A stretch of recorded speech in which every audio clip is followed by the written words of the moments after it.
હરે કૃષ્ણ. તો સ્વાગત છે સર્વે ભક્તોનું આજના ભગવદ્ ગીતા સત્સંગ કાર્યક્રમની અંદર. તો આજે આપણે જોવાના છીએ શ્રીમદ ભગવદ્ ગીતા યથારૂપ અધ્યાય ક્રમાંક 4, જેનું નામ છે દિવ્ય જ્ઞાન. એમાં આપણે જોવાના છીએ શ્લોક ક્રમાંક 6. તો હું શ્લોકનું ઉચ્ચારણ કરું છું. અજોપી સન્નવ્યયાત્મા ભૂતાનામીશ્વરોપી સન પ્રકૃતિમ સ્વામધિષ્ઠાય સંભવાત્મ્યાત્મમાયયા. અજોપી સન્નવ્યયાત્મા ભૂતાનામીશ્વરોપી સન પ્રકૃતિમ સ્વામધિષ્ઠાય સંભવાત્મ્યાત્મમાયયા. તો હવે આપણે શબ્દાર્થ જોઈશું.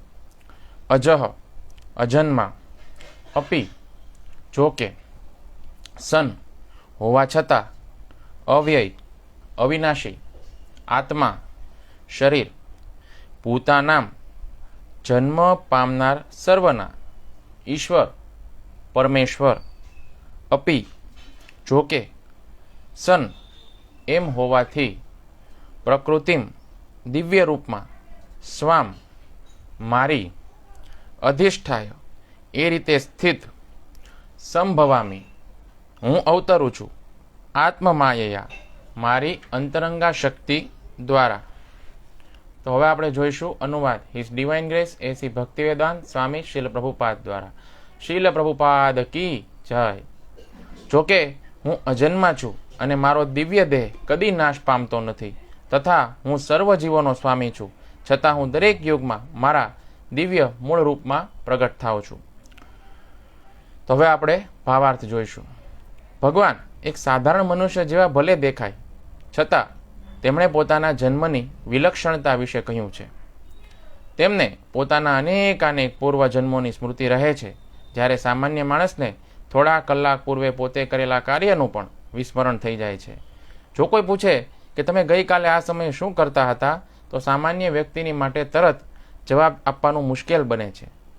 તે મનુષ્ય એક દિવસ પહેલા આ સમયે શું કરતો હતો તે યાદ કરવા તેણે તેની સ્મૃતિ શક્તિને અવશ્ય ઢંઢોળવી પડે છે. તેમ છતાં પોતે ઈશ્વર અથવા કૃષ્ણ હોવાનો દાવો કરવાની ધૃષ્ટતા અમુક માણસો કરે છે. મનુષ્ય આવા નિરર્થક દાવાઓના દુષ્પ્રભાવ હેઠળ ન આવવું જોઈએ. વળી ભગવાન પોતાની પ્રકૃતિ અથવા સ્વરૂપની સમજૂતી આપે છે. પ્રકૃતિ એટલે કે સ્વભાવ તેમજ સ્વરૂપ. ભગવાન કહે છે તેઓ તેમના પોતાના મૂળ દેહમાં જ પ્રગટ થાય છે. જેવી રીતે એક સામાન્ય જીવ એક દેહમાંથી બીજામાં દેહાંતરણ કરે છે, તેવી રીતે ભગવાન તેમના દેહને બદલતા નથી. આ જન્મમાં બદ્ધ જીવનું એક પ્રકારનું શરીર હોઈ શકે છે, પરંતુ પછીના જન્મમાં તેના જુદા પ્રકારનું શરીર હોય છે. ભૌતિક જગતમાં બદ્ધ જીવને કોઈ સ્થાયી શરીર હોતું નથી, પરંતુ તે એક શરીરમાંથી બીજામાં દેહાંતરણ કરે છે. પરંતુ ભગવાન એમ કરતા નથી. જ્યારે જ્યારે તેઓ પ્રગટ થાય છે, ત્યારે પોતાની અંતરંગ શક્તિ દ્વારા તેઓ પોતાના એ જ આદ્ય દેહની અંદર પ્રગટ થાય છે. બીજા શબ્દોમાં, કૃષ્ણ આ ભૌતિક જગતમાં પોતાના મૂળ સનાતન દ્વિભુજ મુરલીધર રૂપમાં પ્રગટ થાય છે. તેઓ ભૌતિક જગતની મલિનતાથી દૂષિત થયા વિના પોતાના સનાતન દેહમાં જ પ્રગટ થાય છે. તેઓ એ જ દિવ્ય દેહમાં પ્રગટ થતા હોવા છતાં, તેમજ સમગ્ર વિશ્વના સ્વામી હોવા છતાં, પોતે જાણે કે એક સામાન્ય જીવની જેમ જન્મતા હોય તેવું દેખાય છે.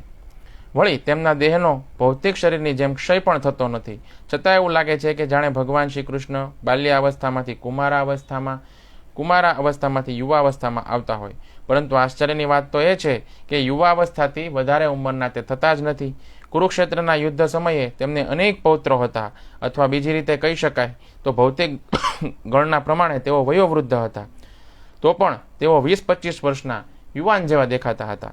કૃષ્ણનું વૃદ્ધાવસ્થાનું ચિત્ર આપણને ક્યારેય જોવા મળતું નથી, કારણ કે ભૂત, વર્તમાન અને ભાવિ સર્જનોમાં તેઓ સર્વાધિક વય ધરાવતા હોવા છતાં આપણી માફક ક્યારેય વૃદ્ધ થતા નથી. તેમનો દેહ અને બુદ્ધિ કદાપી ક્ષીણ થતા નથી કે બદલાતા નથી. તેથી એ સ્પષ્ટ થાય છે કે ભૌતિક જગતમાં રહેતા હોવા છતાં તેઓ સ્વરૂપથી એ જ અજન્મા સચ્ચિદાનંદ રૂપ પોતાના દિવ્ય દેહમાં તથા બુદ્ધિમાં પરિવર્તન રહિત હોય છે. વસ્તુતઃ તેમનું પ્રાગટ્ય અને તિરોધાન સૂર્યના ઉદય તથા અસ્તની સમાન છે, જે આપણી સમક્ષ ભ્રમણ કરે છે અને આપણી દ્રષ્ટિથી ઓઝલ થઈ જાય છે. જ્યારે સૂર્ય આપણી નજરની બહાર હોય છે ત્યારે આપણે માનીએ છીએ કે સૂર્ય અસ્ત પામ્યો છે, અને સૂર્ય જ્યારે આપણી દ્રષ્ટિની સામે હોય છે ત્યારે તે ક્ષિતિજ પર છે તેમ આપણે માનીએ છીએ. વસ્તુતઃ સૂર્ય સદા તેના નિશ્ચિત સ્થાને હોય છે, પરંતુ આપણી અપૂર્ણ તથા ત્રુટિપૂર્ણ ઇન્દ્રિયોને કારણે આપણને સૂર્ય આકાશમાં ઉદય અને અસ્ત થતો માનીએ છીએ. ભગવાનનું પ્રાગટ્ય તથા અપ્રાગટ્ય સામાન્ય જીવથી સર્વથા ભિન્ન હોવાને કારણે એ સ્પષ્ટ થાય છે કે તેઓ સનાતન છે, પોતાની અંતરંગ શક્તિથી આનંદમય તથા ચિન્મય છે, અને તેઓ ભૌતિક પ્રકૃતિ દ્વારા કદાપી દૂષિત થતા નથી. વેદો પણ સમર્થન કરે છે કે ભગવાન અજન્મ હોવા છતાં અનેકવિધ રૂપોમાં જન્મ લેતા દેખાય છે. વેદોના પૂરક શાસ્ત્રો પણ પુષ્ટિ કરે છે કે ભગવાન ભલે જન્મ લેતા પ્રતીત થાય તોય તેઓ પોતાના દેહનું પરિવર્તન કરતા નથી. શ્રીમદ ભાગવતમમાં તેઓ તેમની માતાની સમક્ષ 4 ભુજાઓ અને સંપૂર્ણ ષડૈશ્વર્યોની સાથે નારાયણ રૂપે પ્રગટ થાય છે. તેમનું પોતાના સનાતન રૂપમાં પ્રગટ થવું એ તો જીવો ઉપર થયેલી તેમની નિષ્કારણ કૃપા જ છે, કે જેથી જીવો પરમેશ્વરના મૂળ રૂપનું ધ્યાન કરી શકે, નહીં કે નિર્વિશેષવાદી ખોટી રીતે માને છે એવા મનોનિર્મિત અથવા કાલ્પનિક રૂપનું. વિશ્વકોશ અનુસાર માયા અથવા આત્મમાયા શબ્દની નિષ્કારણ કૃપાનો નિર્દેશ કરે છે. ભગવાન પૂર્વે થયેલા તેમના સર્વ પ્રાગટ્યો તથા તિરોધાન વિશે સભાન હોય છે, પરંતુ સામાન્ય જીવ બીજું શરીર પામવા સાથે જ પહેલાના શરીર વિશેનું બધું જ ભૂલી જાય છે. તેઓ જીવ માત્રના સ્વામી છે, કારણ કે તેઓ આ પૃથ્વી પર હાજર હોય છે ત્યારે આશ્ચર્યજનક અને અતિમાનવીય લીલા કરતા હોય છે. તેથી ભગવાન સદા એ જ પરમ સત્યરૂપ છે, અને તેમના સ્વરૂપ તથા આત્માના કે તેમના ગુણ તથા લીલામાં કોઈ પ્રકારનો તફાવત હોતો નથી. હવે પ્રશ્ન એવો પૂછી શકાય કે ભગવાન આ જગતમાં શા કારણે પ્રગટ તથા અપ્રગટ થાય છે? આ વાત હવે પછીના શ્લોકમાં સમજાવવામાં આવી છે. તો હવે આપણે મંગલાચરણ કરીશું. ઓમ અજ્ઞાનતિમિરન્ધસ્ય જ્ઞાનાંજન શલાકયા ચક્ષુરુન્મિલિતં યેન તસ્મૈ શ્રી ગુરુવે નમઃ. શ્રી ચૈતન્ય મનોભીષ્ટં સ્થાપિતં યેન ભૂતલે સ્વયં રૂપ કદા મહ્યં દદાતે સ્વપદાંતિકં. વંદેહમ શ્રીગુરો શ્રીયુતપદકમલં. શ્રીગુરૂन् વૈષ્ણવાંશ્ચ શ્રીરૂપં સાગ્રજાतं સહગણ રઘુનાથાન્વિतं तं સજીવં સાવદ્વૈतं સાવધૂतं પરિજનસહિतं કૃષ્ણ ચૈતન્ય દેવં શ્રી રાધા કૃષ્ણ પાદાના સહગણ લલિતા શ્રી વિશાખાન્વિતાંશ્ચ. હે કૃષ્ણ કરુણા સિંધુ દીનબંધો જગતપતે ગોપેશ ગોપિકા કાંત રાધા કાંત નમોસ્તુતે. તપ્ત કાંચન ગૌરાંગી શ્રી રાધે વૃંદાવનેશ્વરી વૃષભાનુસુતે દેવી પ્રણમામિ હરિપ્રિયે. વાંછા કલ્પતરુભ્યશ્ચ કૃપા સિંધુભ્ય એવ ચ પતિતાનાં પાવનેભ્યો વૈષ્ણવેભ્યો નમો નમઃ. જય શ્રી કૃષ્ણ ચૈતન્ય પ્રભુ નિત્યાનંદ શ્રી અદ્વૈત ગદાધર શ્રીવાસાદિ શ્રી ગૌર ભક્ત વૃંદ. હરે કૃષ્ણ કૃષ્ણ કૃષ્ણ હરે હરે હરે રામ રામ રામ હરે હરે. હરે કૃષ્ણ. તો હવે આપણે શ્લોકને સમજીશું.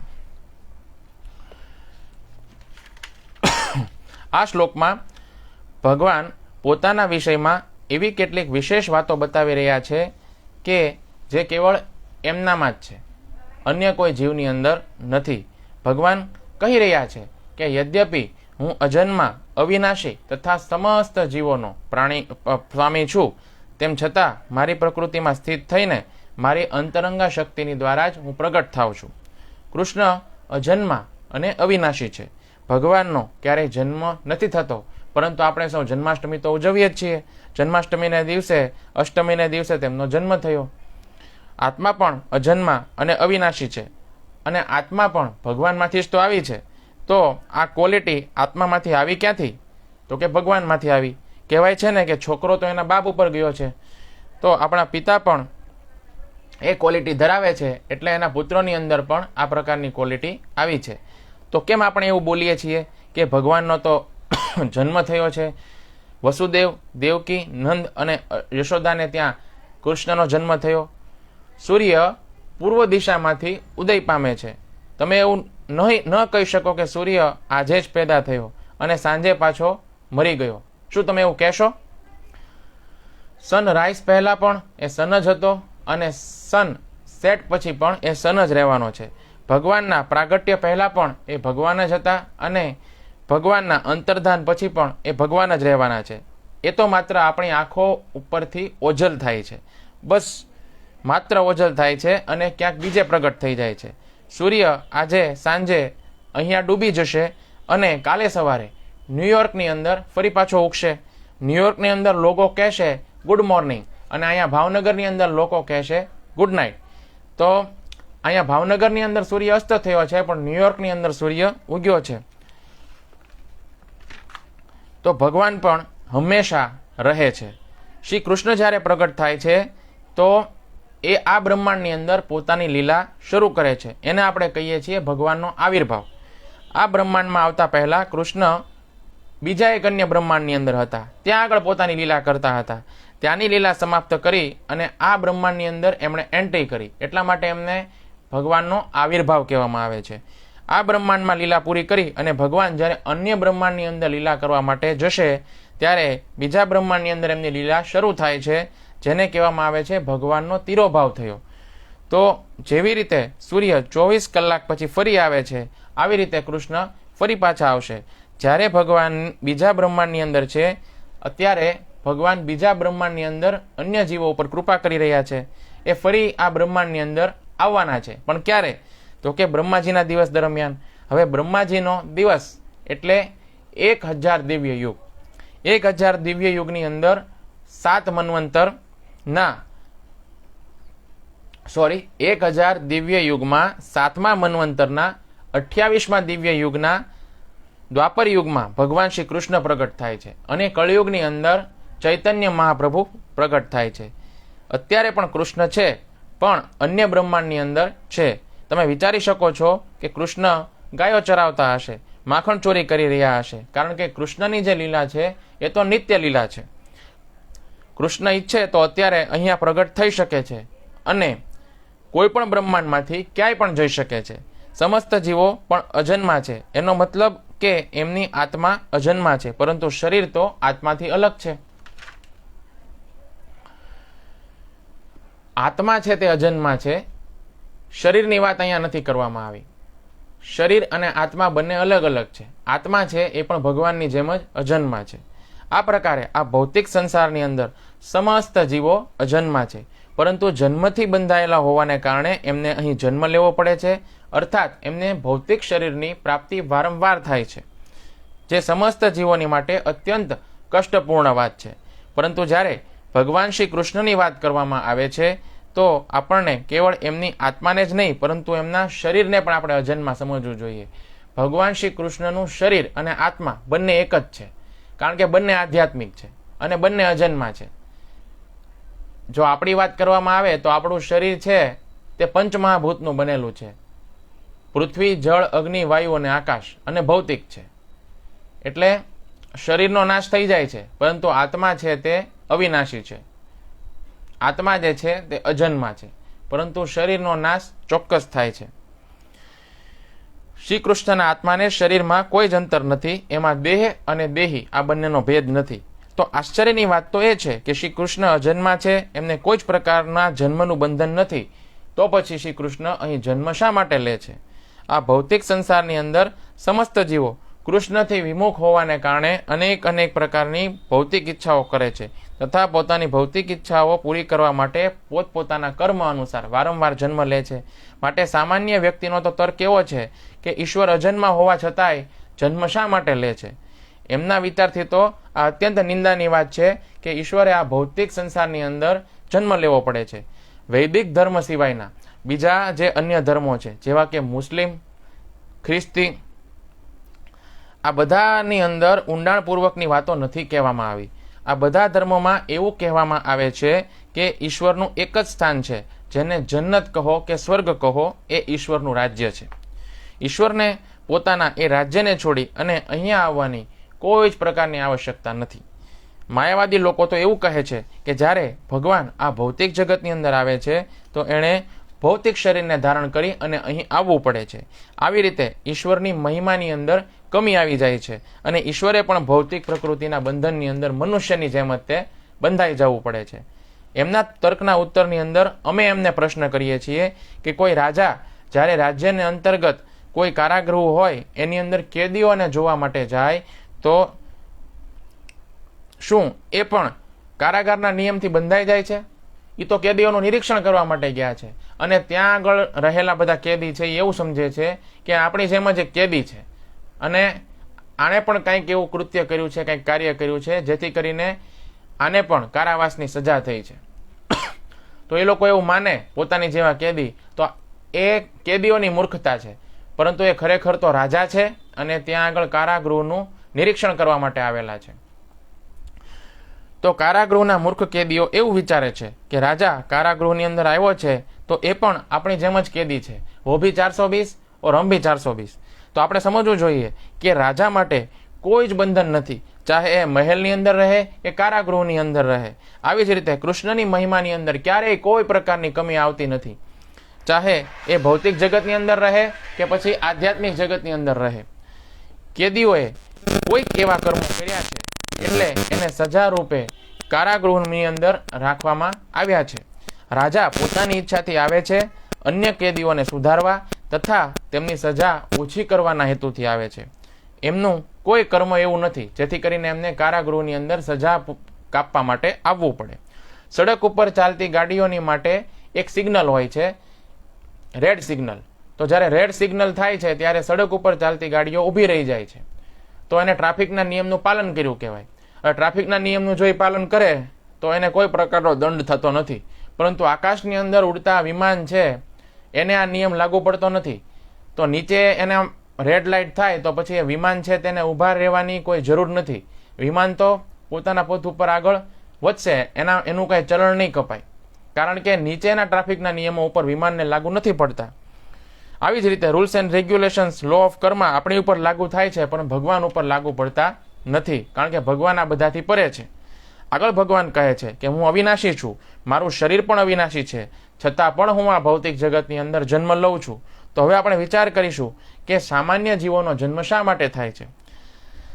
જ્યારે એમનું વર્તમાન શરીર નષ્ટ થાય છે તો એમને એક નવું શરીર પ્રાપ્ત થાય છે. ગીતાના 2.22ની અંદર ભગવાન કહે છે જે રીતે મનુષ્ય જૂના વસ્ત્રોનો ત્યાગ કરી અને નવા વસ્ત્રો ધારણ કરે છે, તેવી જ રીતે આત્મા જૂના વ્યર્થ શરીરનો ત્યાગ કરી અને નવા ભૌતિક શરીર ધારણ કરે છે. આજના વિજ્ઞાનની અંદર એવા પ્રયાસો શરૂ છે જેમાં એવો ઉપાય પ્રાપ્ત થઈ જાય કે જેમાં શરીર એવું ને એવું મેન્ટેન રહે, કોઈ દિવસ નષ્ટ ન થાય. તમે લોકોએ વોલ્ટ ડિઝનીનું નામ સાંભળ્યું હશે. તો વોલ્ટ ડિઝનીએ આવું કહેલું કે મારા મૃત્યુ પછી મારા શરીરને એક પેટીની અંદર સાચવીને રાખવામાં આવે અમુક કેમિકલ દ્વારા, જેથી શરીર એવું ને એવું રહે. જ્યારે આગળ જતાં વિજ્ઞાન પ્રગતિ કરે અને વિજ્ઞાનની અંદર એવી શોધ થાય કે જેમાં મરેલો મનુષ્ય છે તે ફરી જીવતો કરી શકાય, ત્યારે મને ફરી જીવતો કરી દેવામાં આવે. તો એમણે આવો પ્રયોગ કરેલો. પછી કેટલાક સમય માટે એમણે એમના બોડીને મેન્ટેન પણ રાખ્યું, પરંતુ જ્યારે આવી કોઈ શોધ ન થઈ પછી એમના વિચારને પડતો મૂકવામાં આવ્યો. માઇકલ જેક્સને પણ શરીરના બધા અંગોના વીમા લીધા હતા, જેથી કરીને એમના શરીરને કોઈ પ્રકારનો વાંધો ન આવે, એમનું શરીર આમને આમ મેન્ટેન રહે. પરંતુ આવું ક્યારેય બનવાનું નથી. શરીરની અંદર 6 પ્રકારના પરિવર્તન તો નિશ્ચિતપણે આવે છે. શરીર ઉત્પન્ન થાય છે, પછી શરીર મોટું થાય છે, શરીર કેટલાક સમય માટે સ્થિર રહે છે, પછી આ શરીરમાંથી અન્ય શરીરો ઉત્પન્ન થાય છે, પછી શરીર ક્ષીણ થવા માંડે છે અને છેલ્લે અંતમાં શરીરનું મૃત્યુ થાય છે. આ 6 પ્રકારના પરિવર્તન દરેકે દરેક શરીરની અંદર થાય જ છે. આપણે શરીરના ઉપરના 5 પરિવર્તન ઉપરના આ જે પરિવર્તન છે, શરીરના જે 6 પ્રકારના પરિવર્તન છે એને આપણે જો રોકી નથી શકતા તો પછી મૃત્યુને આપણે કેવી રીતે રોકી શકીએ? શ્રી કૃષ્ણના વિષયમાં વાત કરીએ તો એમના શરીરની અંદર ન તો જન્મ છે, ન તો મૃત્યુ છે, કે ન તો આ 6 પ્રકારના પરિવર્તન છે. માયાવાદી દાર્શનિકો એવું કહે છે કે શ્રી કૃષ્ણનું શરીર પદાર્થોનું બનેલું છે. જો આવું હોય તો કરોડો વર્ષો પૂર્વેની વાતો ભગવાન શ્રી કૃષ્ણને યાદ કેવી રીતે હોય? જો પદાર્થનું જ બનેલું શરીર હોય તો એમને કરોડો વર્ષ પૂર્વે એમણે સૂર્યદેવ વિવસ્વાનને ભગવદ્ ગીતાનો ઉપદેશ આપ્યો હતો, એ કઈ રીતે યાદ રહે? શક્ય જ નથી. આપણને કાલે રાત્રે ખાધેલું શું છે એ આપણને યાદ નથી, તો પછી કરોડો વર્ષ પૂર્વેનું તો કઈ રીતે યાદ હોઈ શકે? તો આ શરીર આપણું બદલી રહ્યું છે, આ વાતને વિજ્ઞાન પણ સ્વીકાર કરે છે, પરંતુ શ્રી કૃષ્ણનું શરીર આપણા જેવું ભૌતિક નથી. તમે કાં તો શ્રી કૃષ્ણને સ્વયં એમના દ્વારા જાણો, કાં તો એવા વ્યક્તિ દ્વારા જાણો કે જેને શ્રી કૃષ્ણની કૃપા પ્રાપ્ત થયેલી છે. ભૌતિક જગતમાં જીવોનો જન્મ થવાનું એક કારણ એ પણ છે કે એમનું શરીર નષ્ટ થઈ જાય છે. ગીતા 2.27 અંદર ભગવાન કહે છે, ધ્રુવમ જન્મ મૃતસ્ય ચ, અર્થાત જે વ્યક્તિનું મૃત્યુ થાય છે એનો જન્મ પણ નિશ્ચિત રૂપથી થાય છે. તો અહીં આપણે સમજવું જોઈએ કે જો વ્યક્તિમાં ભૌતિક ઈચ્છાઓ રહેલી હોય ને આવી સ્થિતિમાં એનું શરીર છૂટી જાય તો નિશ્ચિત રૂપથી એને બીજું ભૌતિક શરીર પ્રાપ્ત થાય છે. હવે જેવી રીતે કોઈ એક વ્યક્તિને ખાવા પીવાનો બહુ શોખ હોય અને મૃત્યુના સમયે પણ એને ખાવાનું યાદ આવે, તો પછી ભગવાન એમ કે ખાવા પીવા માટે આ મનુષ્ય જીવન નહોતું આપ્યું, તો પછી ભગવાન એને પછીનો જન્મ છે એ હાથીના શરીરમાં આપે, પછી ભલે ટન મોઢે ખાધા કરે. કોઈને મૃત્યુના સમયે આરામ કરવો હોય તો એવા સમયે ભગવાન એને પછીનું જીવન દેડકાનું આપે. દેડકો છે તે 6 મહિના સુધી આરામ કરે છે, 6 મહિના સુધી સૂવે છે. તો આવી રીતે જીવની ઈચ્છા અનુસાર ભગવાન અલગ અલગ શરીરો જીવને પ્રદાન કરે છે. કોઈને પાણીની અંદર તરવાનો બહુ શોખ હોય તો પછી ભગવાન એમ કહે છે કે પાણીની અંદર તરવા માટે મનુષ્ય જીવન નથી આપ્યું, તો પછી ભગવાન એના બીજા જન્મની અંદર માછલીનું શરીર આપે છે. તો આવી રીતે મૃત્યુના સમયે એની જે પ્રમાણેની ચેતના હોય, જે પ્રમાણેના એના કર્મો હોય એ અનુસાર એને પછીનું જીવન પ્રાપ્ત થાય છે. તો જન્મ થવા માટે જરૂરી શું છે કે આપણું અત્યારનું શરીર નષ્ટ થાય, પરંતુ શ્રી કૃષ્ણ તો કહે છે કે મારું શરીર તો અવિનાશી છે, તો પછી એમનો જન્મ કઈ રીતે થાય? આપણું આ શરીર નષ્ટ થાય છે તો બીજો જન્મ થાય છે, પરંતુ ભગવાન શ્રી કૃષ્ણનો દેહ પણ આધ્યાત્મિક છે, એમની આત્મા પણ આધ્યાત્મિક છે. હવે જ્યારે એમનો દેહ જ નષ્ટ નથી થતો તો પછી એમનો બીજો જન્મ કઈ રીતે થઈ શકે? એટલે ભગવાન શ્રી કૃષ્ણનો જન્મ અને મૃત્યુ આપણા જેવા નથી. પ્રભુપાદ કહે છે કે શ્રી કૃષ્ણ આ ભૌતિક જગતથી નિષ્કલુષિત રહીને પોતાના શાશ્વત શરીર સહિત પ્રગટ થાય છે. યદ્યપિ એ પોતાના દિવ્ય શરીરની અંદર પ્રગટ થાય છે અને બ્રહ્માંડના સ્વામી છે, તેમ છતાં જોવામાં તો એવું જ લાગે છે કે આપણી જેવા સામાન્ય જીવની જેમ જ એક જન્મ લે છે. યદ્યપિ એમનું શરીર ભૌતિક શરીરની જેમ ક્ષીણ નથી થતું. આપણું જેમ શરીર ક્ષીણ થાય છે અને વૃદ્ધાવસ્થામાં જાય છે એની જેમ એમનું શરીર ક્યારેય ક્ષીણ થતું નથી. પરંતુ જોવા ઉપરથી તો એવું જ પ્રતીત થાય છે કે શ્રી કૃષ્ણ બાળપણથી કુમારાવસ્થા અને કુમારાવસ્થામાંથી તરુણાવસ્થા પ્રાપ્ત કરે છે. પરંતુ આશ્ચર્ય તો એ છે કે ભગવાન શ્રી કૃષ્ણ યુવાવસ્થાથી આગળ જ નથી વધતા. એ આદિપુરુષ છે, તેમ છતાં પણ નવયૌવન છે, કારણ કે એમનું સ્વરૂપ દિવ્ય છે. એમને આદિપુરુષ કહેવામાં આવ્યા છે. એટલે કે જ્યારે કોઈ નહોતું, સૃષ્ટિમાં જ્યારે કોઈ નહોતું ત્યારે સૌથી પહેલા એ હતા, એટલા માટે એને આદિપુરુષ કહેવામાં આવે છે. એટલે એક રીતે જોવા જાય તો સૌથી જૂનામાં જૂના જો કોઈ હોય તો એ કૃષ્ણ છે. અને આટલા બધા જૂના હોવા છતાં એ કેવા છે? નવયૌવન છે. નવયૌવન એટલે એકદમ યુવાન, એકદમ નવીન અવસ્થામાં. તો એવા નવયૌવન અવસ્થાની અંદર છે, એટલા માટે એમનું સ્વરૂપ છે તેને દિવ્ય કહેવામાં આવ્યું છે. કુરુક્ષેત્રના યુદ્ધના સમયે એમની ઉંમર 125 વર્ષની હતી, તેમ છતાં ક્યારેય તમે કોઈ ભગવાન કૃષ્ણનો વૃદ્ધ ફોટો જોયો છે? તમે કોઈ ચિત્રમાં ક્યારેય એમના ધોળા વાળ જોયા કે એમની ઉંમર થઈ ગઈ હોય, ચહેરા ઉપર કરચલી પડી ગઈ હોય એવો કોઈ કૃષ્ણનો ફોટો જોયો? ક્યારેય નહીં. તો માયાનો પ્રભાવ એમના ઉપર નથી પડતો. એ માયાના સ્વામી છે અને કાળને પરે છે. કાળ પણ એમના તાલ ઉપર નાચે છે. ભગવાન પણ જેમ જેમ તાલ દે છે એમ કાળ નાચે છે અને આપણને સૌને પણ નચાવે છે. આપણે સૌ કાળની અંદર છીએ અને ભગવાન કાળની ઉપર છે. એટલા માટે ભગવાનનું એક નામ છે કાળ પુરુષ, કારણ કે ભગવાન કાળના નિયંતા છે. આગળ કૃષ્ણ કહે છે, હું સમસ્ત પ્રાણીઓનો ઈશ્વર છું. તો શ્રી કૃષ્ણ સમસ્ત જીવોના સ્વામી છે, માટે જે જીવો કૃષ્ણને પ્રેમ કરે છે એને શ્રી કૃષ્ણની સેવા કરવા માટે એવું દિવ્ય શરીર પ્રાપ્ત થાય છે જેમાં જન્મ, મૃત્યુ, બુઢાપો અને રોગ નથી. આના સિવાય જે જીવો શ્રી કૃષ્ણના પ્રેમને ઠુકરાવી દે છે એને આ ભૌતિક જગતની અંદર જન્મ લેવાનું કષ્ટ ઉઠાવવું પડે છે. જે જીવો શ્રી કૃષ્ણના નિયમ અનુસાર ચાલે છે, શ્રી કૃષ્ણને પ્રેમ કરે છે, એમની ભક્તિ કરે છે, તો એમને ભગવાન શ્રી કૃષ્ણનું આધ્યાત્મિક જગત ગોલોક વૃંદાવનની અંદર સ્થાન પ્રાપ્ત થાય છે. ત્યાં આગળ એ પોતાના શાશ્વત આધ્યાત્મિક દેહની અંદર ભગવાન શ્રી કૃષ્ણની સેવા કરવાનો એમને અવસર પ્રાપ્ત થાય છે. તો ત્યાં આગળ કાળનો કોઈ પ્રભાવ નથી. ભગવાનના ધામની અંદર પ્રેમ જ છે. આ ભૌતિક જગતની અંદર પ્રેમ નથી. અહીંયા શોષણ કરવાની ભાવના છે, એટલા માટે અહીં કાળનો પ્રભાવ છે. અને કાળનો પ્રભાવ હોવાને કારણે અહીંયા દરેકે દરેક વસ્તુ નષ્ટ થાય છે. પરંતુ ભગવાનનું જે ધામ છે, ભગવાનનું આધ્યાત્મિક જગત, ત્યાં આગળ કાળનો કોઈ પ્રભાવ નથી. શા માટે કાળનો પ્રભાવ નથી? કારણ કે ત્યાં આગળ પ્રેમ છે. એકબીજા સાથે ઈર્ષાનો ભાવ નથી, એકબીજા સાથે દ્વેષનો ભાવ નથી. એ પ્રેમનું રાજ્ય છે. અને જ્યાં આગળ પ્રેમ છે ને, ત્યાં આગળ વિનાશ નથી. ત્યાં આગળ કોઈ પ્રકારના કાળનો પ્રભાવ ન હોવાને કારણે દરેકે દરેક વસ્તુ શાશ્વત છે. જે વસ્તુ જે અવસ્થામાં છે એ જ અવસ્થામાં રહે છે. જેની ઉંમર જેટલી છે એટલી જ ઉંમરમાં એ વસ્તુ રહે છે, કારણ કે ત્યાં આગળ કાળનો કોઈ પ્રભાવ નથી. અને એટલા માટે ત્યાં આગળ જન્મ, મૃત્યુ, વૃદ્ધાવસ્થા કે રોગ આવું કાંઈ જ નથી. આના સિવાય જે જીવો શ્રી કૃષ્ણના પ્રેમને ઠુકરાવી દે છે, એને વારંવાર આ ભૌતિક જગતની અંદર, એટલે કે આ દુઃખાલયની અંદર વારંવાર જન્મ લઈને આવવું પડે છે. અને વારંવાર દરેકે દરેક શરીરની અંદર કષ્ટ ભોગવવું પડે છે. હવે જો અલગ અલગ પ્રકારના 84 લાખ યોનિઓ છે, પણ બધી યોનિઓની અંદર કષ્ટ છે. આપણું મનુષ્ય શરીર છે, મનુષ્ય શરીરની અંદર કેટલા બધા કષ્ટ છે. આપણે સૌ અનુભવીએ છીએ અલગ અલગ પ્રકારના કષ્ટ. બધાના દુઃખના પ્રકાર અલગ અલગ છે, દુઃખની અલગ અલગ વેરાયટી છે.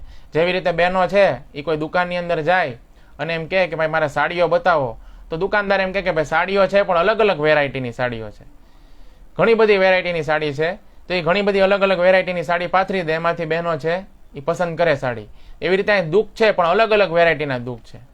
બધાના જીવનની અંદર અલગ અલગ વેરાયટીના દુઃખ છે. ઘોડો છે, તો ઘોડાના શરીરની અંદર એવું દુઃખ છે કે એને હંમેશા ઊભા ઊભા જ ખાવાનું, ઊભા ઊભા જ સુવાનું, બધી પ્રવૃત્તિ ઊભા ઊભા જ કરવાની. એને હાથ નથી. બિલાડીનું શરીર છે, તો બિલાડીના શરીરની અંદર હાથ નથી, એને મોઢેથી દૂધ પીવું પડે છે. અલગ અલગ કીડી મકોડાના શરીર છે, તો એ કેટલાય કીડી મકોડા આપણે ચાલતા ચાલતા કચડી નાખીએ છીએ. તો આવું ક્ષણભંગીર જીવન એમને પ્રાપ્ત થયું છે. અને આ ઉપરાંત કેટલા કષ્ટો અલગ અલગ બીજી યોનિઓની અંદર છે. વૃક્ષની યોની છે, તો ઘણા બધા વૃક્ષોની ઉંમર ખૂબ મોટી હોય છે. 100-200 વર્ષથી વૃક્ષ એક ધારા એકની એક યોનિની અંદર સ્થિર હોય છે, અને એમની ચેતના પણ એટલી વિકસિત નથી હોતી. અને અન્ય યોનિઓની અંદર એવી કોઈ વ્યવસ્થા નથી કે જેમાં ભગવાનનો સત્સંગ થઈ શકે, ભગવાનના વિશે જાણકારી મેળવી અને એમના ધામમાં ફરી પાછા જઈ શકાય. માત્ર મનુષ્ય જીવન જ એક એવું છે કે જેમાં આપણે ભગવાનના વિશે જાણકારી પ્રાપ્ત કરી અને એમની ભક્તિ કરી અને એમના ધામની અંદર જઈ શકીએ અને આ કષ્ટમાંથી કાયમી છુટકારો મેળવી શકીએ. બાકી કોઈ યોનિની અંદર આવી વ્યવસ્થા નથી કે જેમાં તમે ભગવાનનું ભજન કરી શકો. તો આ રીતે કૃષ્ણ માત્ર એવા વ્યક્તિ છે કે જે સમસ્ત પ્રાણીઓને જન્મના બંધનથી છોડાવનારા છે. એટલે જ એમનું એક નામ મુકુંદ છે, કારણ કે એ મુક્તિદાતા છે. એટલે જ એમને મુકુંદ કહેવામાં આવે છે. પછી આવા વ્યક્તિને જન્મનું બંધન કેવી રીતે પ્રાપ્ત થાય? શ્રી કૃષ્ણ પોતાની ઈચ્છાથી જ નિશ્ચિત ઉદ્દેશ્ય લઈ અને અહીં આવે છે. એ પતિત જીવોનો ઉદ્ધાર કરવા માટે આવે છે. આપણે શ્રી કૃષ્ણને જેટલો પ્રેમ કરીએ છીએ તેનાથી પણ વધારે શ્રી કૃષ્ણ આપણને પ્રેમ કરે છે. હવે આપણે જે પ્રેમ કરીએ ભગવાનને, એ એક નાનકડા ટીપા જેટલો છે, ભગવાન સમુદ્ર જેટલા છે. તો જ્યારે આપણો પ્રેમ એક નાનકડા ટીપા જેટલો હોય ને, તો સામે આપણે ભગવાનનો પ્રેમ એક સમુદ્ર જેટલો છે. એટલે આપણે જેટલો પ્રેમ કરીએ એનાથી અનેક ગણો પ્રેમ ભગવાન આપણને કરે છે. કારણ કે આપણે ભગવાનના સંતાન છીએ અને એ આપણા પિતા છે. તો જ્યારે પિતા છે ને એના બાળક માટે ચોકલેટ લાવે ને, પિતા એના બાળકને ચોકલેટ આપે. હવે એમાંથી જે બાળક છે એ એક બાળક તો એકલો ચોકલેટ ખાઈ જાય, અને બીજો બાળક છે એના પિતાને એમ કે લ્યો પિતાજી આ તમારા માટે ચોકલેટ. તો એને કેટલું બધું ગમે. હવે ચોકલેટ એના પિતા જ લાવ્યા છે, પરંતુ એના પિતાને યાદ કર્યા અને પ્રેમપૂર્વક એને જ્યારે પિતાની જ ચોકલેટ એને એનો દીકરો આપે તો પિતાને કેટલું ગમે છે. તો એવી રીતે બધી જ વસ્તુ ભગવાનની છે, પરંતુ આપણે ભગવાનની જ બધી વસ્તુ એની સેવામાં આપણે ઉપયોગ કરીએ, એને આપણે ઓફર કરીએ તો ભગવાનને કેટલું ગમે. તો આપણે જેટલો ભગવાનને પ્રેમ કરીએ છીએ એની કરતાં અનેક ગણો પ્રેમ ભગવાન આપણને કરે છે. આપણે એમને પ્રેમ નથી કરતા, તેમ છતાંય એ આપણને પ્રેમ કરે છે. ગીતાના 14.4 ની અંદર ભગવાન કહે છે પ્રત્યેક જીવ ચાહે કોઈ પણ શરીરની અંદર કેમ ન હોય, આનાથી કોઈ જ ફરક પડતો નથી. હું જ બીજ પ્રદાન કરનાર પિતા છું અને પિતા હંમેશા પોતાના બાળકોના પ્રત્યે સ્નેહશીલ હોય છે. બાળક ભૂલ કરી શકે છે, પિતાને ભૂલી શકે છે, પરંતુ પિતા ક્યારેય પોતાના બાળકને ભૂલતા નથી. ભગવાન તો એવું ઈચ્છે છે કે આપણે બધા એમની બાજુ વળીએ, એમને યાદ કરીએ, એમનો આશ્રય ગ્રહણ કરીએ, એમની શરણમાં આવીએ, પરંતુ આપણે બધા એમને આપણે અવસ્થા એવી છે કે આપણે વિસ્મૃતિ થઈ ગઈ છે ભગવાનની. આપણે ભગવાન તરફ પીઠ દેખાડીને ઊભા છીએ. ભગવાનને આપણે પીઠ દેખાડેલી છે અને આપણું મુખ છે તે માયાની સન્મુખ છે. માયાની સામે આપણે મુખ કરેલું છે અને પીઠ ભગવાનને બતાવેલી છે. હવે આપણે ખાલી દિશા ચેન્જ કરી નાખીએ, આપણું મુખ ભગવાનને દેખાડી દઈએ અને પીઠ માયાને દેખાડી દઈએ, તો ભગવાન તરત જ આપણને માયાથી મુક્ત કરી અને પોતાની પાસે બોલાવવા માટે ખૂબ આતુર છે. પરંતુ જીવ ભગવાન સામે જોવે તો ને, જીવ છે અને માયાની શરણની અંદર જ રહેવાની ઈચ્છા છે, તો પછી ભગવાન એમાં શું કરી શકે? આના સિવાય એક અન્ય વાત એ પણ છે કે જ્યારે કૃષ્ણ એક નાનકડા બાળકના રૂપની અંદર હોય છે તો પણ ઈશ્વરના ભાવની અંદર કોઈ જ પ્રકારની કમી આવતી નથી. એમણે પૂતના, શક્ટાસુર, તૃણાવર્ત, અઘાસુર આ બધા જ મોટા મોટા અસુરોનો વધ પોતાની નાનકડી અવસ્થાની અંદર કર્યો. આ અસુરોનો વધ કરવા એમણે પોતાના શરીરને કોઈ મોટું કરવાની આવશ્યકતા નથી. એમણે અનેક કિલોમીટર લાંબી પૂતનાને માત્ર નાનકડી ઉંમરની અંદર એનો વધ કર્યો. એમણે ગોવર્ધન પર્વત 7 વર્ષની જ અવસ્થામાં ટચલી આંગળીના નખ ઉપર ઉઠાવી લીધો. તેમ છતાં ભક્તો પ્રત્યેના પ્રેમને કારણે એ નાનામાં નાના કાર્યો પણ કરે છે. જેમ કે અર્જુનનો રથ ચલાવે છે, અર્જુનના સારથી બને છે. તો આ શ્લોકમાં ભગવાન આગળ કહે છે પ્રકૃતિમ સ્વામ અધિષ્ઠાય સંભવામી આત્મમાયયા, અર્થાત હું મારી પોતાની પ્રકૃતિમાં સ્થિત થઈ અને પોતાની અંતરંગા શક્તિની દ્વારા પ્રગટ થાઉં છું. તો ભગવાનની 2 પ્રકારની પ્રકૃતિ છે, એક તો પરા પ્રકૃતિ અને બીજું છે અપરા પ્રકૃતિ. તો અપરા એટલે કે નિમ્ન ભૌતિક પ્રકૃતિ અને પરા પ્રકૃતિ એટલે કે ઉચ્ચ આધ્યાત્મિક પ્રકૃતિ. તો હું મારી ઉચ્ચ આધ્યાત્મિક પ્રકૃતિની અંદર પ્રગટ થાઉં છું. હું નિમ્ન ભૌતિક પ્રકૃતિનો સ્વીકાર કરતો નથી. તો આપણે જે બધા ભૌતિક પ્રકૃતિની અંદર રહીએ છીએ આ ભૌતિક જગતમાં, એ ભગવાનની છે અપરા પ્રકૃતિ, જેને નિમ્ન ભૌતિક પ્રકૃતિ કહેવામાં આવે છે. અને બીજી ભગવાનની શક્તિ છે પરા પ્રકૃતિ એટલે કે ઉચ્ચ આધ્યાત્મિક પ્રકૃતિ. તો ભગવાન છે એ પોતાની આધ્યાત્મિક પ્રકૃતિ દ્વારા અહીં પ્રગટ થાય છે. આ ભૌતિક પ્રકૃતિની ભગવાન ઉપર કોઈ પ્રકારની અસર થતી નથી, કારણ કે ભગવાન પોતાની જે આધ્યાત્મિક પ્રકૃતિ છે એના દ્વારા અહીં પ્રગટ થાય છે. ભૌતિક પ્રકૃતિથી ભગવાન પરે છે. આપણે સૌએ આ ભૌતિક પ્રકૃતિ અથવા તો આ ભૌતિક શરીર એને સ્વીકારી અને અહીં જન્મ લીધો છે, પરંતુ ભગવાન શ્રી કૃષ્ણ ક્યારેય આ નિમ્ન પ્રકૃતિને સ્વીકાર નથી કરતા. એ પોતાની ઉચ્ચ આધ્યાત્મિક પ્રકૃતિનો સ્વીકાર કરે છે અને અહીં જન્મ લઈને આવે છે. એ પોતાની મૂળ પ્રકૃતિ શ્રેષ્ઠ અથવા ઉચ્ચ પ્રકૃતિની અંદર આવે છે. આ બંનેની અંદર અંતર છે. શ્લોકના અંતિમ શબ્દો છે સંભવામી આત્મ માયયા, અર્થાત હું મારી યોગ માયાની સાથે પ્રગટ થાઉં છું. એટલે કે ભગવાનની જે ઉચ્ચ આધ્યાત્મિક પ્રકૃતિ છે એનું જ બીજું નામ છે યોગ માયા શક્તિ. તો ભગવાન પોતાની યોગ માયા શક્તિ દ્વારા અહીં પ્રગટ થાય છે. ભગવાન કહે છે કે ભગવાન પોતાની યોગ માયા દ્વારા પોતાના ઐશ્વર્યને ઢાંકી દે છે.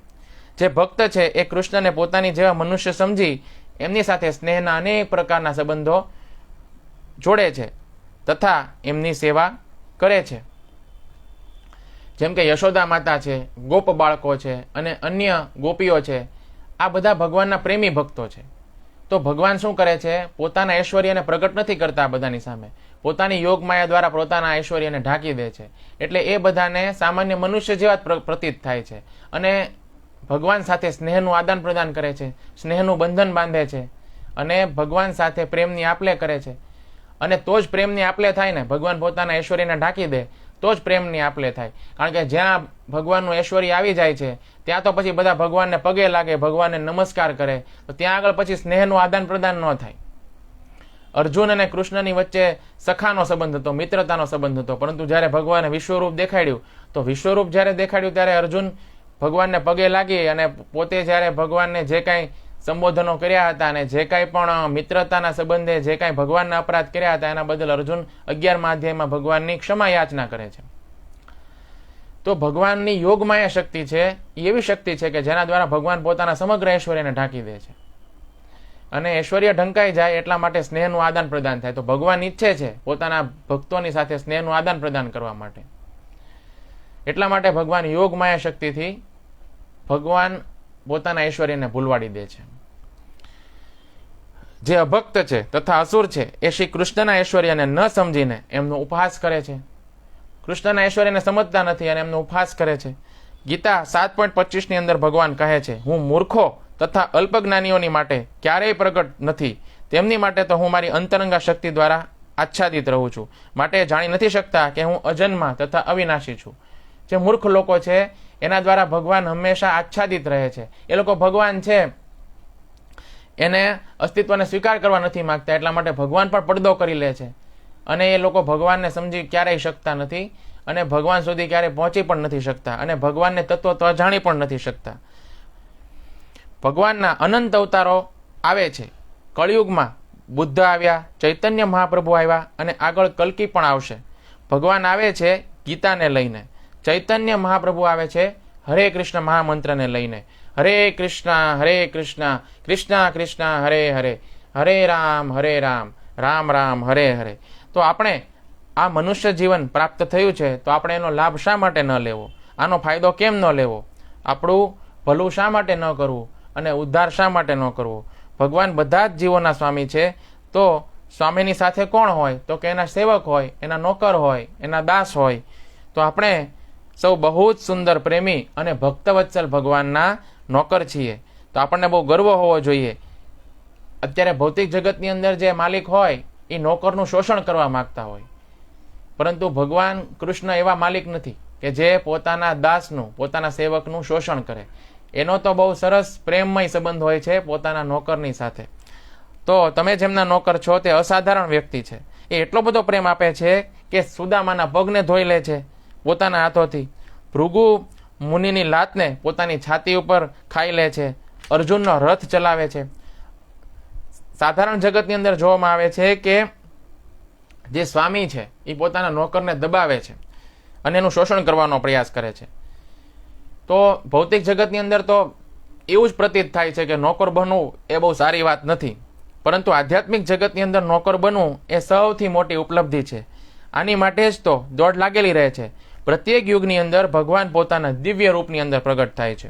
આદિ દિવ્ય રૂપ યાની કે ભગવાનના જેટલા પણ દિવ્ય રૂપ છે તે ક્યારેય સમાપ્ત થતા નથી. ભગવાન જેમ વામન દેવના રૂપની અંદર આવે છે તો એ રૂપ ક્યારેય સમાપ્ત થતું નથી. ભગવાનનું શરીર દિવ્ય છે. વામન દેવના નામથી વૈકુંઠ લોકની અંદર એક લોક અલગથી છે. ભગવાન જ્યારે નરસિંહદેવ રૂપ લઈને સ્તંભમાંથી પ્રગટ થાય છે તો એમનું નરસિંહદેવ રૂપ પણ ક્યારેય સમાપ્ત થતું નથી. વૈકુંઠ લોકની અંદર નરસિંહદેવ ભગવાનનો લોક અલગથી છે. ભગવાનના જે કોઈ પણ આદિ અવતારો છે તે આદિ સ્વરૂપો છે, તે હંમેશા રહે છે, અને અલગ અલગ એમના બધાના વૈકુંઠ છે, અને એ બધા વૈકુંઠ અલગ અલગ છે.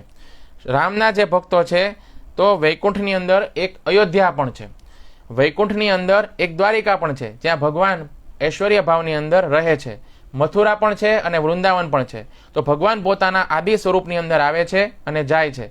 બ્રહ્માજીના એક દિવસની અંદર એક વખત ઓરિજિનલ સ્વરૂપની અંદર કૃષ્ણ ભગવાન આવે છે, અને એતે ચાંશ કલા પુંસ કૃષ્ણસ્તુ ભગવાન સ્વયં. તો કૃષ્ણ પોતાના આદિ શાશ્વત રૂપની અંદર બે ભુજાઓ સાથે હાથમાં બાંસુરી લઈ પ્રગટ થાય છે.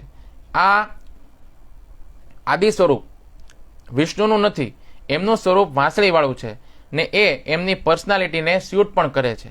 વિષ્ણુનું શંખ ચક્ર ગદા પદ્મ વાળું સ્વરૂપ તો એવું લાગે કે જ્યારે ડ્યુટી કરવા માટે બહાર ગયા હોય, કોઈક ડ્યુટી કરવા માટે ગયા હોય એવું લાગે.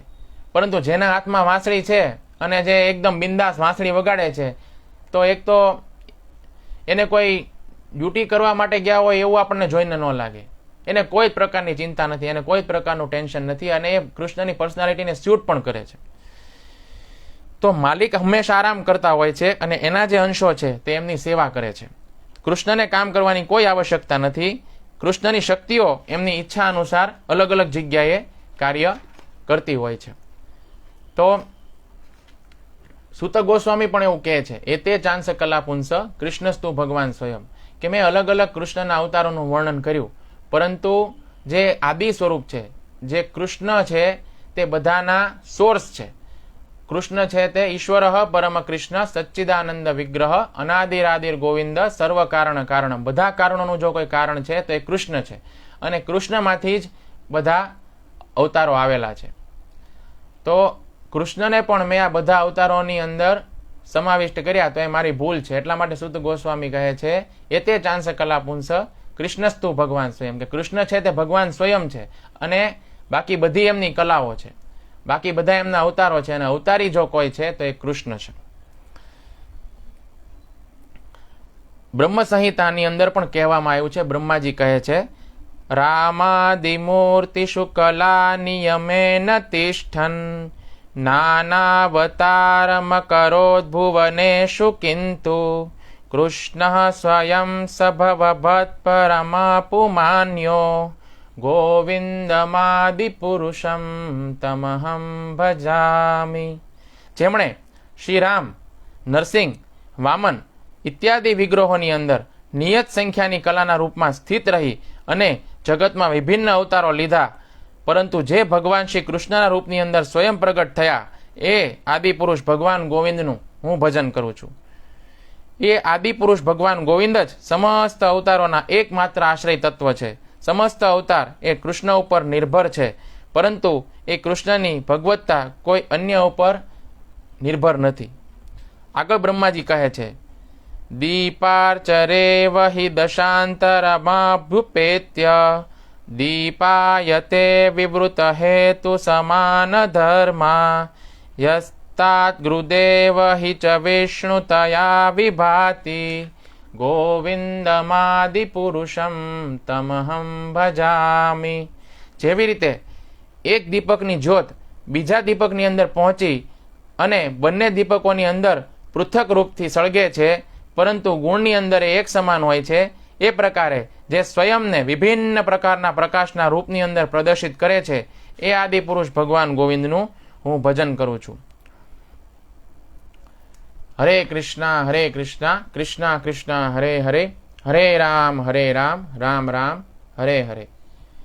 તો આજના શ્લોકની અંદર આપણે શિક્ષા લીધી કે ભગવાન અજન્મા છે અને અવિનાશી છે, અને પોતાની જે અંતરંગા શક્તિ છે, પોતાની જે આધ્યાત્મિક શક્તિ છે, યોગ માયા છે, એના દ્વારા ભગવાન અહીં પ્રગટ થાય છે.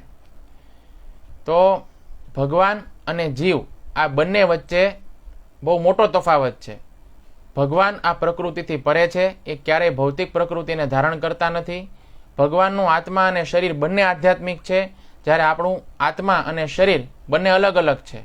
આત્મા ચોક્કસ અવિનાશી છે, પરંતુ આ શરીર છે તે પંચમહાભૂતનું બનેલું છે અને એનો નાશ થાય છે.